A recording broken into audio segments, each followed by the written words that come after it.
Vamos para a boa parte. Romanos capítulo 12.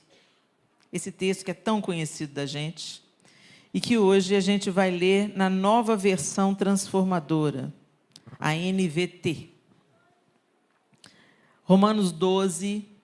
E nós vamos ler todo o capítulo, tá, gente? Romanos 12. Eu vou usar a NVT, a minha versão. Intencionalmente eu estou usando essa versão.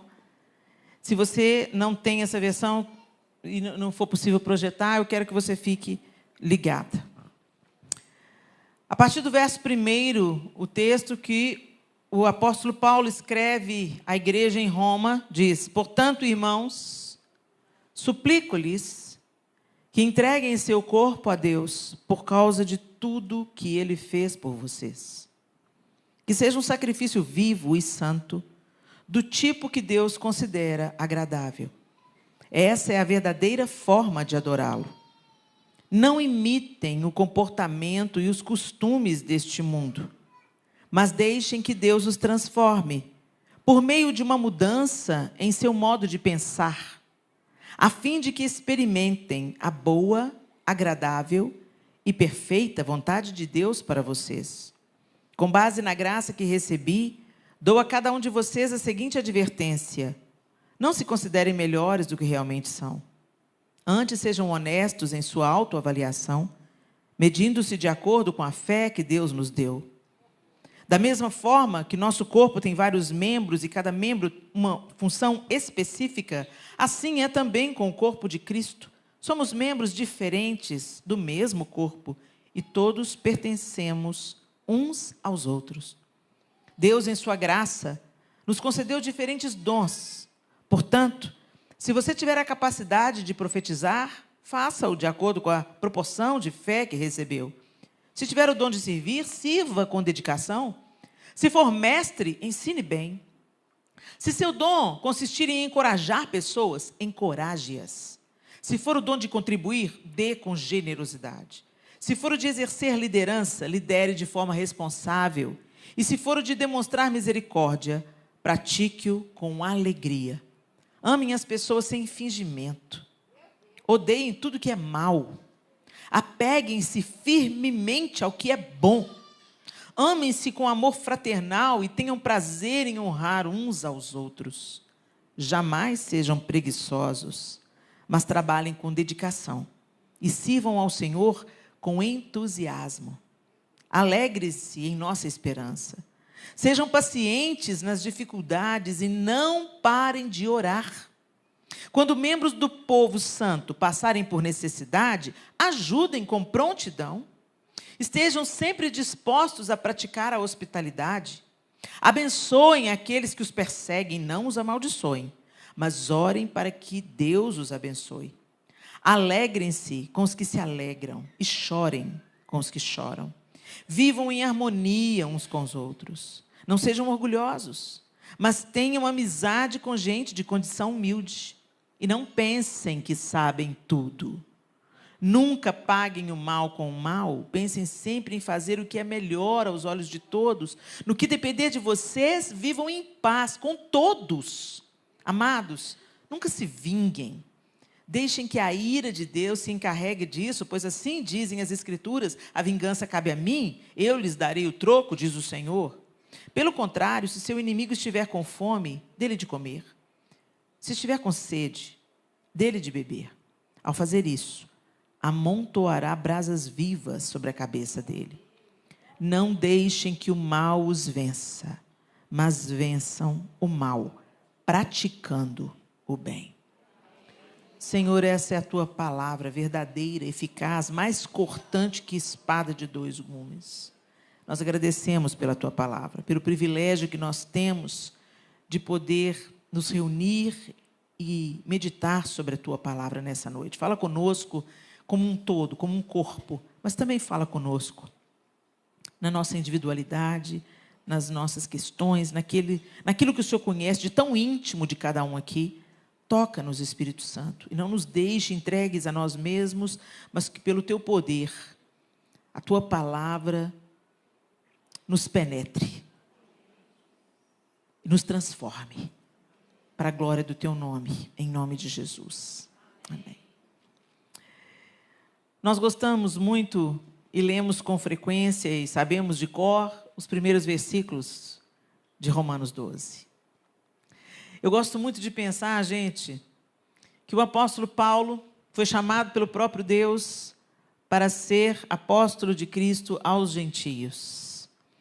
O cristianismo, ele nasce dentro do judaísmo. Jesus era judeu, os discípulos eram judeus, e ele vem primeiro para se manifestar como Messias para o povo escolhido, para o povo judeu.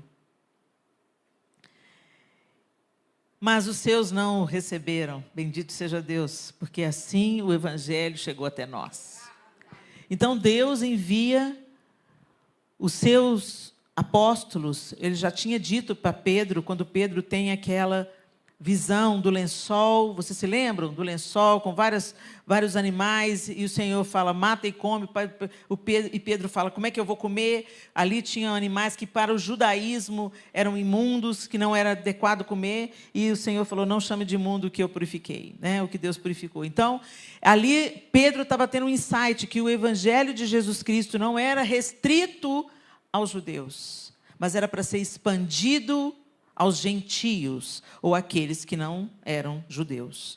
E assim, o apóstolo Paulo, nessa empreitada, ele começa, junto com Barnabé, um amplo plantio do evangelho, principalmente na Ásia, o que depois vem a acontecer, as igrejas na Ásia, Éfeso e tantas outras cidades. Éfeso vira como se fosse uma nova Jerusalém, uma nova sede da fé cristã, e ali, a partir de Éfeso, várias outras igrejas na Ásia surgem e o evangelho se expande através da vida do apóstolo Paulo. E eu tenho uma coisa tão interessante, quando Deus está fazendo alguma coisa através da gente, a gente não tem ideia de onde isso pode chegar, quem isso pode alcançar, né? Eu tenho certeza, gente, que o apóstolo Paulo não tinha ideia que tantos séculos depois, as cartas que ele mandou para a igreja em Roma, para a igreja em Corinto, para a igreja em Éfeso, que essas cartas estariam moderando, instruindo a igreja hoje, aqui no Arão Reis, Brasil. Gente, que coisa mais linda o que Deus faz, né? E quando a gente olha para essas cartas de Paulo, elas nos dão instruções tão sólidas acerca de como nós devemos viver a nossa fé. A atitude é a parte visível da nossa fé. Então, muitas pessoas vão saber naquilo que você crê, muitas vezes não porque você vai pregar o evangelho com as suas palavras. Tem muita gente que vai ver uma atitude sua e vai falar, você é crente? Isso, aliás, está ficando bem escasso, né, gente? Porque assim, a coisa está ficando muito igual. Está todo mundo meio parecido, né? E me faz lembrar, quando fala que a gente está meio parecido, a gente pensa no joio e no trigo. O joio e o trigo, eu não sei se você já teve a oportunidade de ver os dois, mas eles são muito semelhantes. Muito, muito semelhantes. E eu já vi um agricultor, né, postando um vídeo no Instagram, falando que o joio e o trigo, ele mostra o joio e o trigo, e a gente vê que são muito parecidos, e aí ele esfrega o joio, e é só palha. Ele esfrega assim na mão, e sopra, e não fica nada. E o trigo, ele pega e esfrega do mesmo jeito que ele esfrega o joio, e quando ele sopra a palha, fica um tanto de sementinha na palma da mão dele. Ou seja, o trigo frutifica, o joio não. Tem outra característica do trigo e do joio. O joio, quando bate o vento na plantação, o joio não se enverga. O trigo se enverga. Interessante como Jesus escolhe umas ilustrações tão poderosas para nos ensinar sobre o seu caráter, sobre a sua bondade, sobre a sua misericórdia e também sobre características que nós carregamos, né? E aqui o apóstolo Paulo, ele está falando para a igreja em Roma, eu suplico-lhes. Esse termo, suplico, quer dizer, eu estou insistindo com você, eu estou implorando para vocês, olha, presta atenção no que eu estou te falando. Que entreguem o seu corpo a Deus, por causa de tudo que Ele fez por vocês. E, imediatamente, como nós vivemos num país muito erotizado, e cujos muitos problemas vêm disso, dos pecados relacionados à sexualidade. A gente pensa que entregar o nosso corpo a Deus é só uma questão sexual. Eu vou me guardar da impureza sexual. É isso também, gente. Mas a língua está no corpo. O cérebro está no corpo.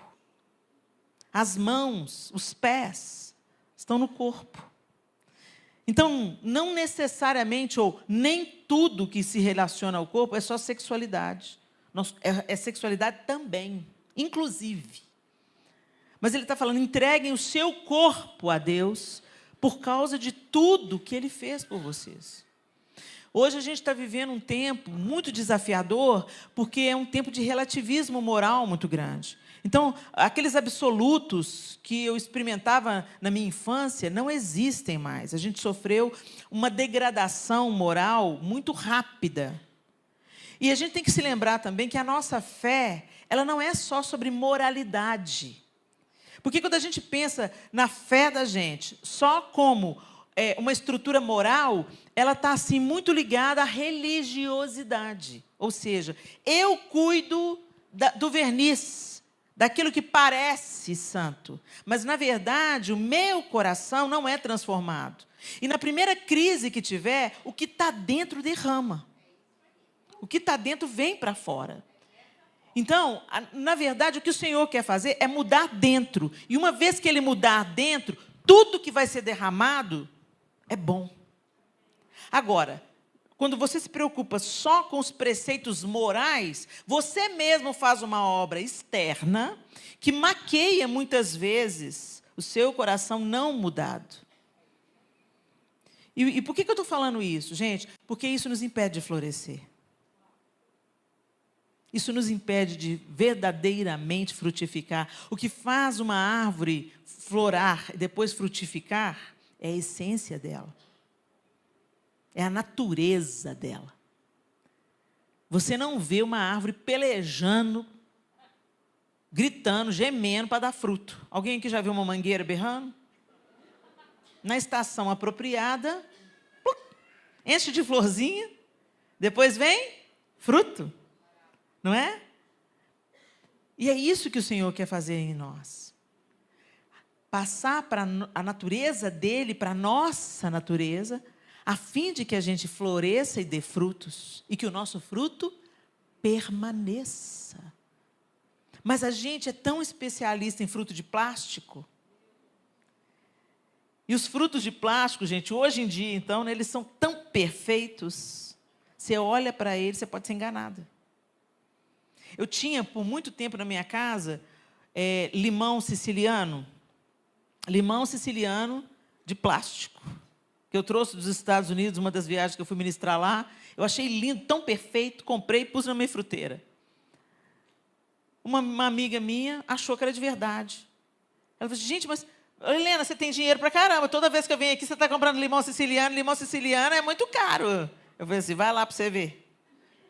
Quando ela pegou, não tem consistência, não tem peso, não tem cheiro, é só aparência, né? E isso é uma coisa muito comum. Hoje a gente se preocupa muito com o que vão pensar de nós. E aí a gente mesmo faz uma obra de adaptação. Então, você entra numa igreja evangélica, por exemplo, você sabe que você não pode vestir de qualquer jeito, porque quando a diaconisa passar por perto, né, ela vai falar, irmã, Deus é justo, mas a sua calça, hein? Joga aquelas indiretas, né? Põe o pano nas irmãs da fila da frente. Às vezes precisa de uns panos, né? Mas, na verdade, gente, não adianta você tentar podar os frutos podres se você não tratar a raiz. E a obra que o Senhor quer fazer em nós, minhas queridas, ela começa dentro do seu coração.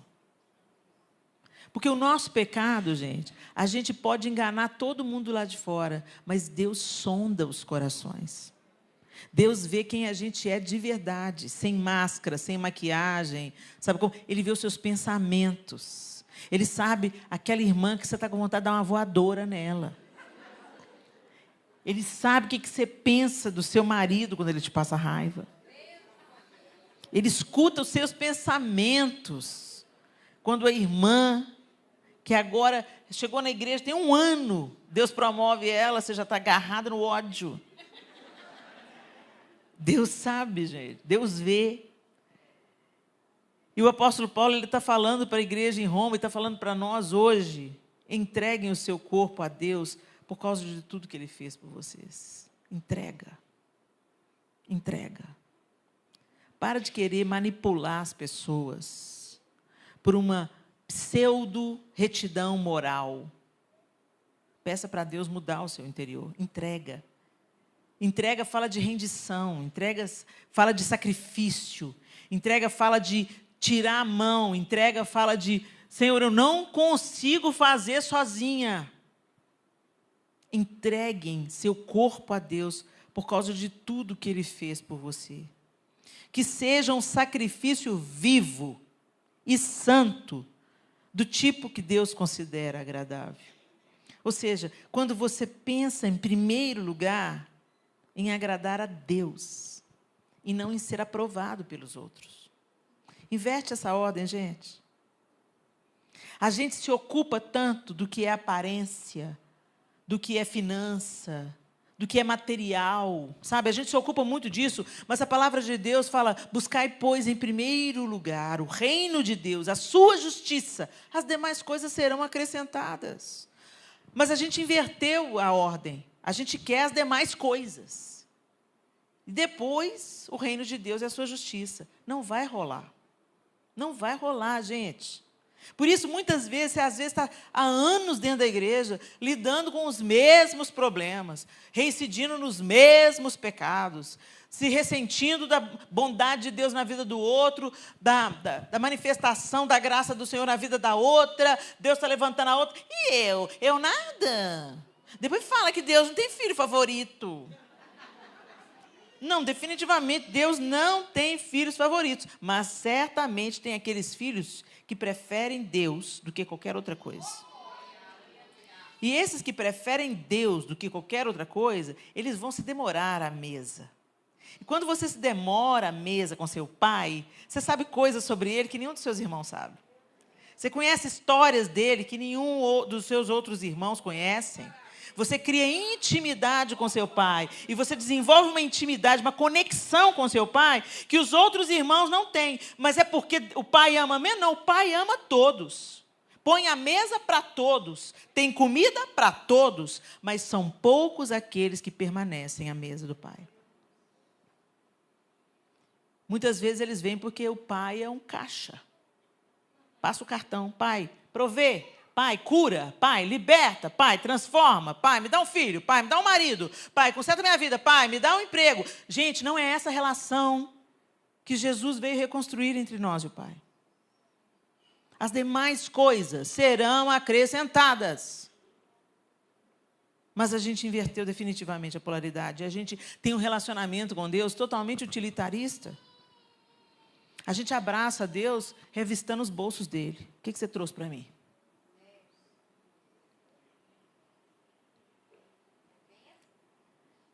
Essa é a verdadeira forma de adorá-lo.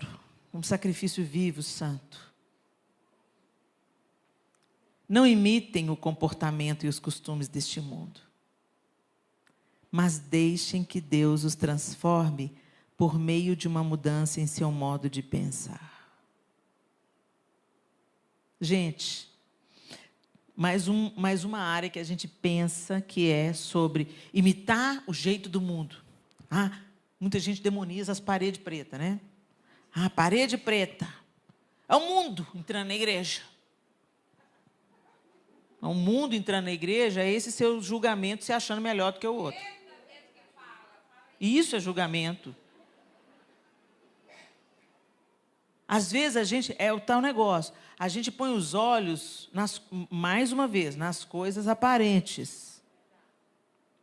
Mas, enquanto isso, Satanás vai minando as estruturas da gente. O que de fato aborrece o Senhor? Será que é a parede preta? A parede preta, o que ela faz? Ela aumenta o foco. Por exemplo, Na Lagoinha, a igreja é em forma de arena. Quando a igreja era clarinha, com as bandeiras, qualquer coisa desviava os nossos olhos. Se o irmão levantasse lá do outro lado, no meio do culto, todo mundo que estava do lado de cá percebia, olhava e via o irmão saindo. Qualquer coisa distraía a gente.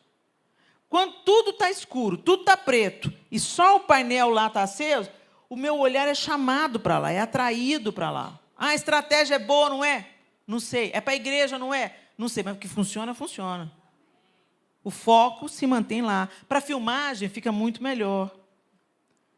O problema, gente, nunca é estrutura, tinta.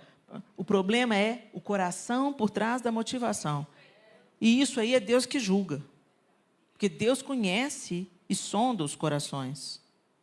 E aí, a gente se ocupa de pensar que a menina que usa calça comprida no púlpito tá carnal, está no mundo. Essa roupa é de homem, porque a Bíblia fala para a mulher não usar a roupa de homem. Tem alguns irmãos que se prendem nessas estruturas. Mas não vigiam nas motivações do coração.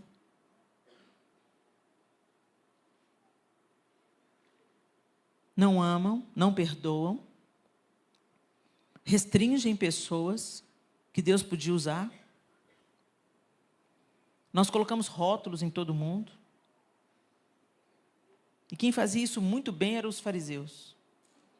Exímios guardadores da lei, mas destituídos de qualquer tipo de compaixão. E sabe, gente, essa é a natureza humana. A gente é assim ao natural, porque nós nascemos já num estado de queda. Nós já nascemos estragados, gente. Por isso que nós precisamos de salvação. Nenhum de nós é capaz de salvar a nós mesmos. Por isso que nós precisamos de salvação. Por isso que Jesus veio. Se a gente pudesse salvar a nós mesmos, vocês acham que Jesus precisaria ter vindo, sofrido, morrido? Não. Ele passava umas instruções, a gente mesmo... A lei foi instituída, vocês lembram? Deus deu a lei. E o povo seguiu a lei. Eles conseguiram seguir a lei 100%? Não, a lei só evidenciou como nós fracassamos. Você acerta 1 mês, 2 meses, daqui a pouco você está tropeçando, ou você consegue se manter puro apenas cerimonialmente ou apenas moralmente, mas o seu coração continua estragado. Nós somos muito bons para manter a fachada, mas Deus quer transformar dentro. Porque quando nós formos transformadas genuinamente dentro, não tem jeito disso ficar retido. É isso que Jesus estava dizendo. Não dá para esconder uma lamparina debaixo da cama. Não dá para esconder uma cidade edificada em cima de uma montanha. Porque a luz vai brilhar. Mas para isso... nós temos que nos divorciar da nossa busca pelas aparências e nos dedicarmos à busca de santificação em Cristo, a fim de que Ele faça essa obra dentro de nós, para que os nossos frutos venham naturalmente, pela nossa nova natureza transformada em Cristo, e o nosso fruto permaneça. E aí tudo que o apóstolo Paulo começa a falar, a partir daqui, ele termina, o versículo 2 falando, para que vocês experimentem a boa, agradável e perfeita vontade de Deus para vocês. Tem que mudar o jeito de pensar, porque a nossa maneira de pensar, ela vai controlar todo o nosso... Gente, aí que mora o nosso problema. A gente pensa que o pensamento não tem valor nenhum. A gente dá muita atenção para o nosso coração. Tanto é que algumas frases da nossa cultura dizem assim, segue o seu coração. O que diz o seu coração? Não é assim? O coração é importante? É sim. Ele é importante sim. Mas ele não pode nos governar. Por quê? Porque a Bíblia me diz que o nosso coração é enganoso e desesperadamente corrupto. Quando nós somos levados pelas nossas emoções apenas... nós nos enganamos tanto, queridas. Tanto. Nossas paixões procedem do coração. As nossas dores, às vezes, nos paralisam. Por quê? Estamos ali centrados nas emoções tóxicas, naquilo que nos fizeram no passado, aquilo que aconteceu. Aí você fica ali remoendo, revivendo, ressentindo tudo aquilo. A palavra de Deus diz, ama o Senhor o teu Deus, com todo o seu coração, com toda a sua alma e com todo o seu entendimento. E muitas vezes a gente demoniza o entendimento. A gente fala assim, não estuda não, hein? Não estuda não, que quem... Vocês já ouviram essa frase? Não estuda, não entra no seminário teológico não, que quem vai entrar em teologia desvia. Já ouviu isso?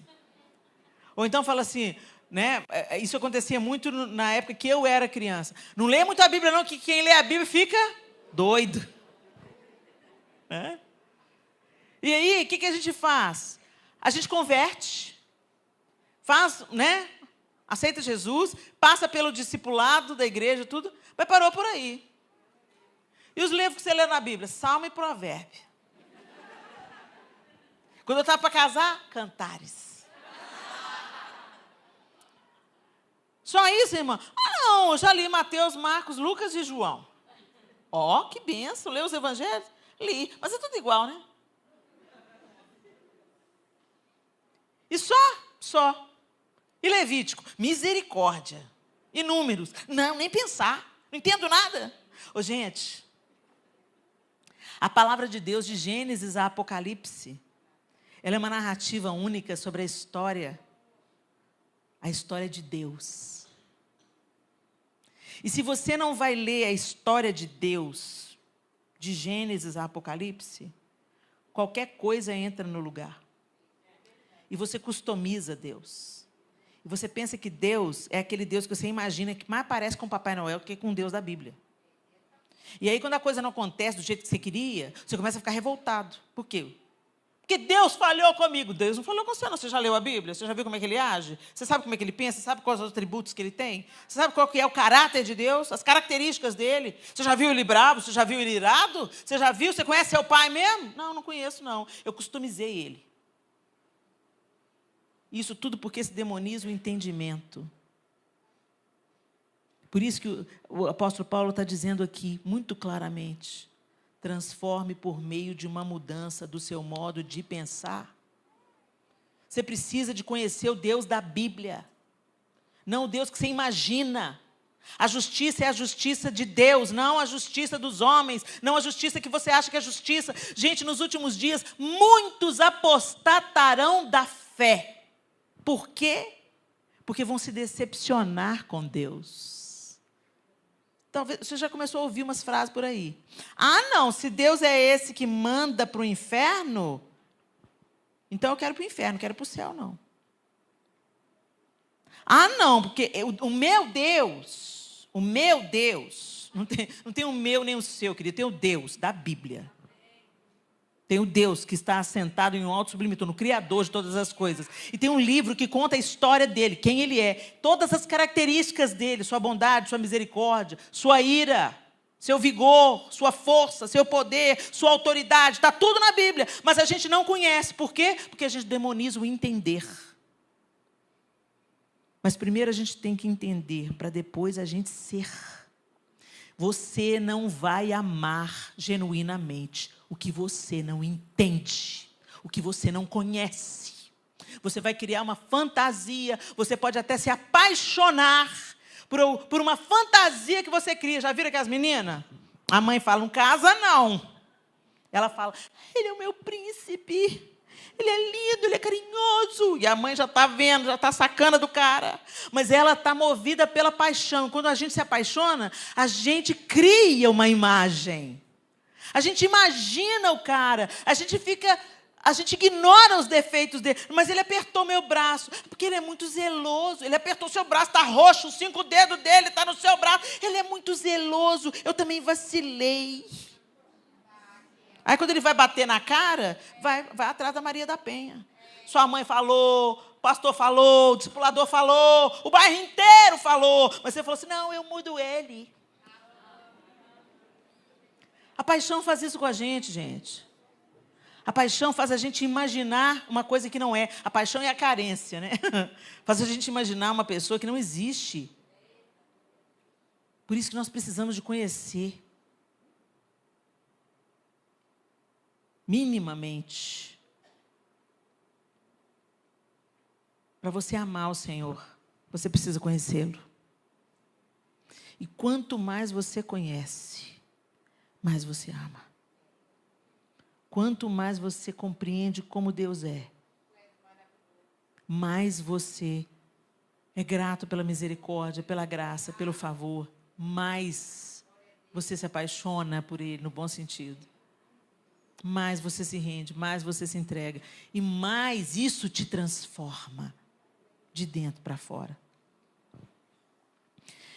E aí o apóstolo Paulo ele vai dizendo, com base na graça que recebi, eu dou a cada um de vocês a seguinte advertência. E aí ele começa com uma lista de coisas. Gente, se a gente colocasse em prática metade disso aqui, a igreja era outra, sim ou não? Já começa pela primeira, né? Não se considere melhores do que realmente são. Jesus. Só isso aqui já ia poupar muito problema. Porque não se considerar melhor do que você realmente é humildade.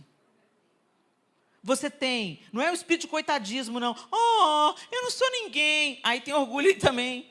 É a outra face do orgulho, é eu no centro, né? Oh, vida, oh, céus, oh, azar. Oh, coitado de mim, você conhece alguém? Isso não é humildade, isso é vitimismo. A humildade é a noção plena de que eu tenho qualidades, tenho defeitos, sou limitada, preciso de Deus e preciso do outro. Eu preciso do outro. Mesmo que o outro aparentemente não saiba as coisas que eu sei, ele tem um tanto de coisa para me ensinar. E essas estruturas de orgulho tão presentes na nossa vida são as primeiras coisas que o Senhor precisa derrubar em nós para que Ele seja tudo em nós. Nossas estruturas de orgulho, gente, a gente quer ter, elas levam a gente, elas distorcem as nossas motivações. A gente quer conquistar para provar para os outros que a gente venceu na vida. A gente não perde uma discussão, porque é a gente que tem que vencer a discussão. A gente não abaixa para o marido, não abaixa para o pastor, não abaixa para ninguém. Sabe aquela história eu dou um boi para não entrar numa briga, mas uma boiada para não sair dela, sabe como? Tende em vocês os mesmos sentimentos que houveram em Cristo Jesus. Os mesmos pensamentos. Quando a gente olha para a carta aos Filipenses, a gente fala, uau, mesmo sendo Deus, Ele não julgou que o ser igual a Deus era alguma coisa que Ele deveria se apegar, mas antes a si mesmo se esvaziou, assumindo a forma de servo. A gente está cansada demais, porque a gente está cheio de orgulho, meninas. Vinde a mim, todos vós que estáis cansados e sobrecarregados, e eu vos aliviarei. Tomai sobre vocês o meu jugo, porque o meu fardo é leve. E aprendei de mim, que sou manso e humilde de coração, e achareis descanso. Por que a gente está agitada, cansada, angustiada, apavorada, irada, tudo ansiosa, desesperada? Né?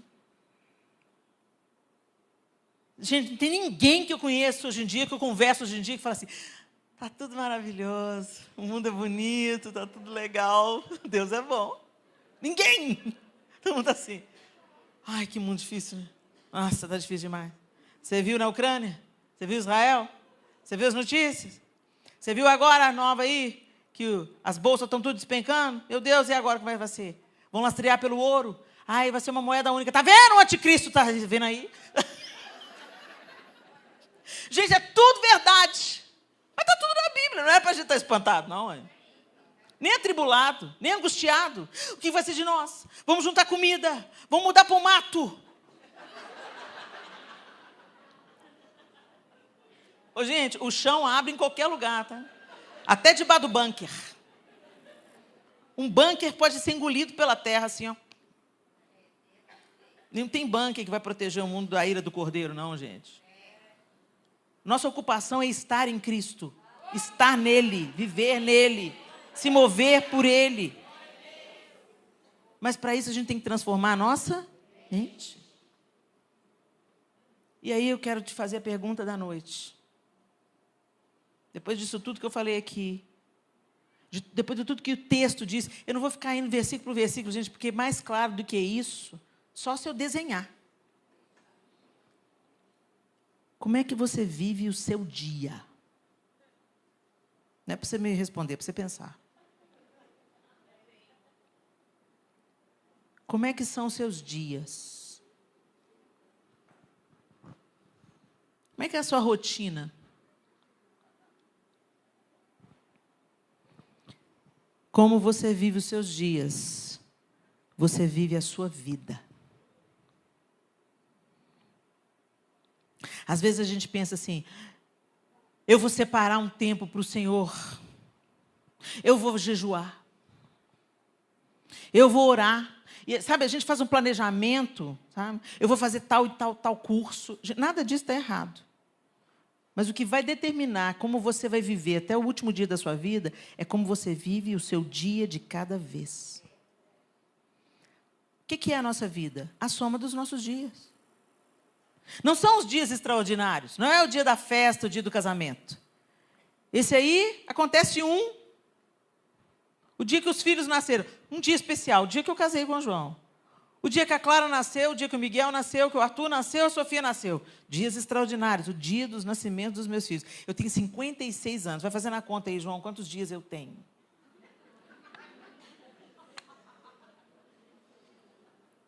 Tenho 56 anos.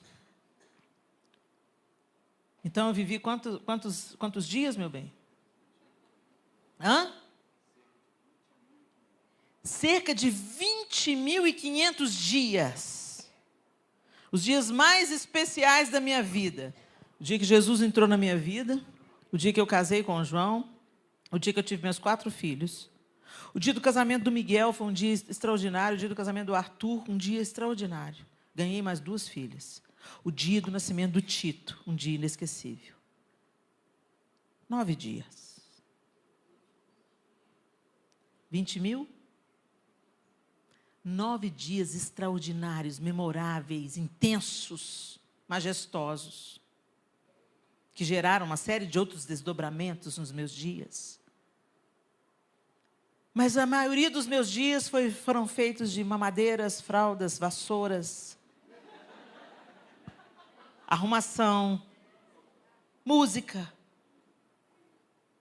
entretenimento, dores, tristezas, tédio, dores de cabeça.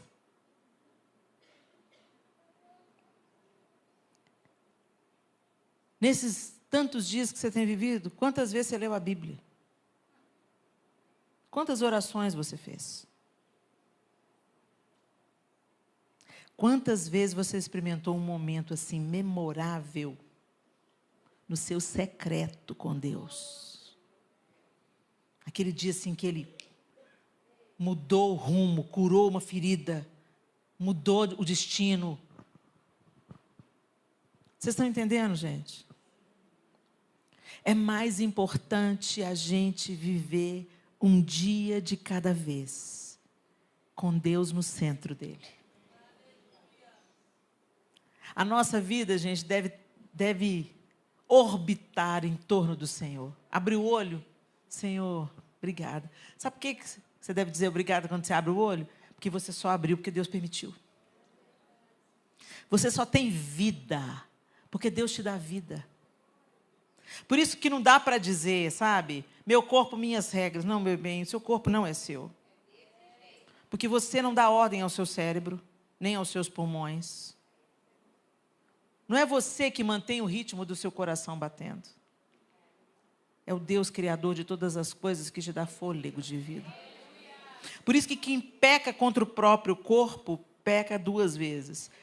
Eu peco contra Deus e peco contra o meu corpo, eu peco contra a propriedade dele. Gente, como é que você está vivendo o seu dia, minha linda? Às vezes você chegou nessa reunião aqui, cansada, irritada. A vez matou um leão lá, né, antes de sair. A vez seu marido falou assim, você vai sair de novo para a igreja? Vou lá para aguentar alguém como você. Santa.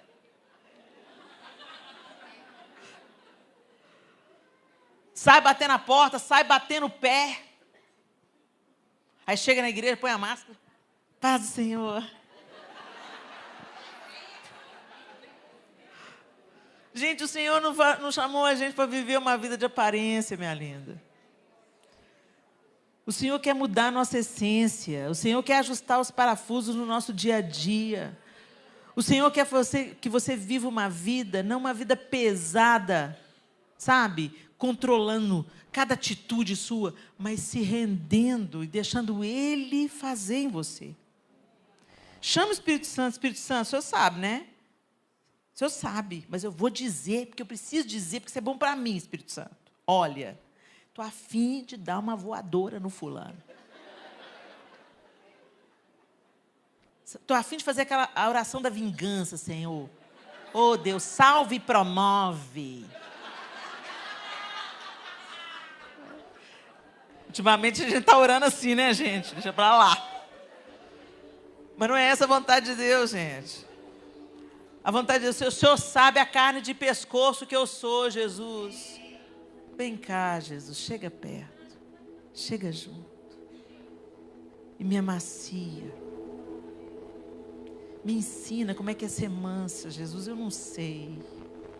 Eu estou trabalhada no ódio, Jesus. Estou com um ranço. Não aguento nem ouvir notícia. Então não escuta, minha linda. Para de se adoentar. Para de julgar ácido nas sementes. Às vezes a gente cultiva um estilo de vida que é adoentador. Você passa mais tempo no seu dia nas redes sociais, vendo notícia. Gente, as notícias daqui para frente, elas não vão nos encorajar. Então se apegue ao Senhor. O texto falou para a gente, se apegue a tudo que é bom. E o Senhor é que é bom. Se apegue ao que é bom. Deixa o celular um pouco de lado, gente. Ele está adoecendo a gente. O problema não é ele. O problema é como a gente usa. O problema não é fazer teologia. O problema é o coração vaidoso. A ferramenta é boa, mas como é que a gente usa? E quantas de nós estamos cansadas e sobrecarregadas? Jornadas duplas, correria, ministério. A gente trabalha para Deus, mas não tem tempo para Deus.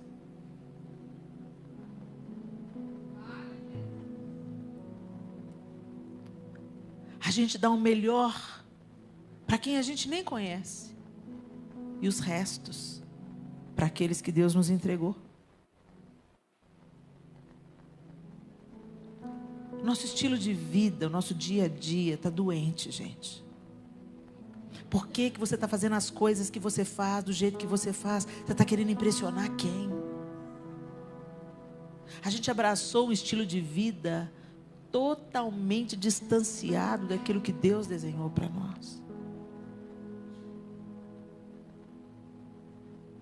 Um dia, você saiu para brincar com seus amigos na rua, pela última vez. E você nem se lembra quando. Virou só memória. Um dia esse bebê que está dormindo no seu colo vai sair pela porta para construir a família dele. E por mais que eles venham para almoçar, para jantar, nunca mais é a mesma coisa.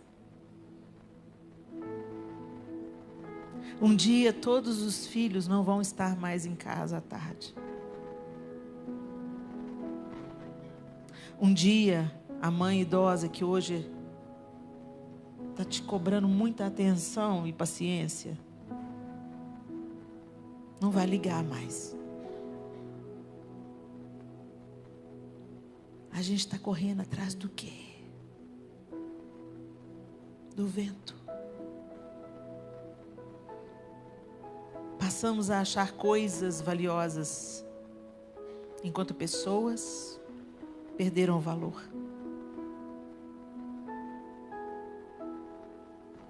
Nossos abraços são automáticos, mas um dia vai ser o último abraço. Os beijos são mecânicos, mas um dia vão ser o último.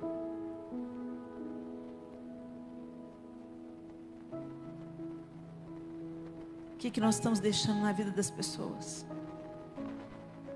Porque o que a gente deixa na vida vai para a eternidade. Coisas são só coisas. Dinheiro é só dinheiro.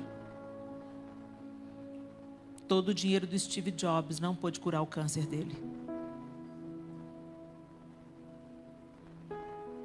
Diagnósticos difíceis chegam e mudam a vida. Por quê? Porque a gente está se deixando moldar por esse tempo. E o Senhor nos chamou para um lugar mais elevado. Deixa eu transformar a mente de vocês. Deixa eu transformar o coração. E aí eu coloco tudo no prumo. O que é realmente importante volta a ser importante.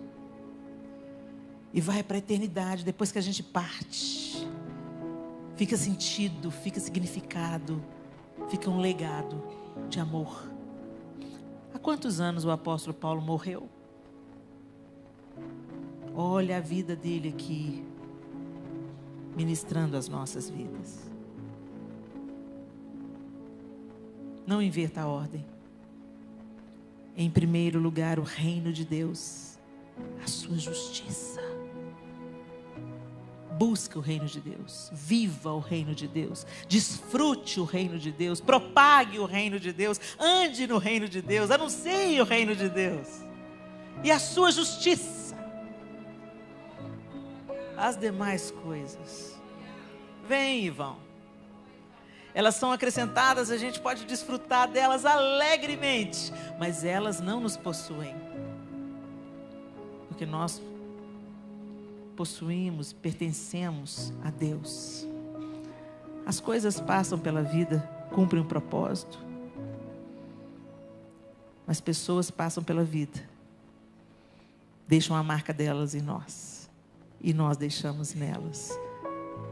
E a nossa expectativa é que sejam marcas para a eternidade. Marcas de vida, marcas de perdão, marcas de amor, de generosidade, de empatia, de acolhimento, de cura. Sai da roda do hamster, minha linda. E experimente viver a boa, perfeita e agradável vontade de Deus para você. Mas para isso, não se conforme com esse mundo, mas deixe que Ele transforme a gente, todas nós, mudando a nossa mente, para que a gente experimente tudo que Ele tem. Feche os seus olhos, vamos orar. Ó Senhor, a Tua palavra é uma espada. Ela nos atravessa e divide o que presta do que não presta. Espírito de Deus, nós não queremos andar mecanicamente, vivendo uma vida sem sentido, autocentrada, egoísta, mesquinha, tola, infrutífera, infértil. Mas queremos florescer e frutificar para a Tua glória. Nós pedimos ao Senhor, transforme o nosso entendimento, para que a gente possa realmente Te amar, não com nossas emoções voláteis, Um dia a gente te ama tanto, outro dia a gente nem se lembra do Senhor. Não, Senhor. Com o coração, com a alma e com o entendimento. Que a gente te ame plenamente. E que a gente busque em primeiro lugar o teu reino, a tua justiça. Que as coisas voltem para a ordem que elas têm que ter. Primeiro o Senhor e a sua justiça, o seu reino. Depois as outras coisas, elas virão. Naturalmente, o Senhor as trará.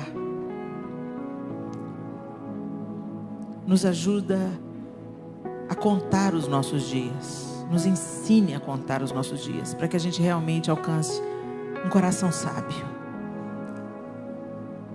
Que a gente floresça e frutifique. Para a glória do teu nome. E para realmente desfrutarmos a vida abundante que foi conquistada na cruz para nós. Que a gente não abrace as propostas de Satanás, Senhor. Mas que a gente viva sob a batuta, o comando do teu Espírito Santo. Em nome de Jesus. Amém e amém. Deus abençoe vocês, queridas.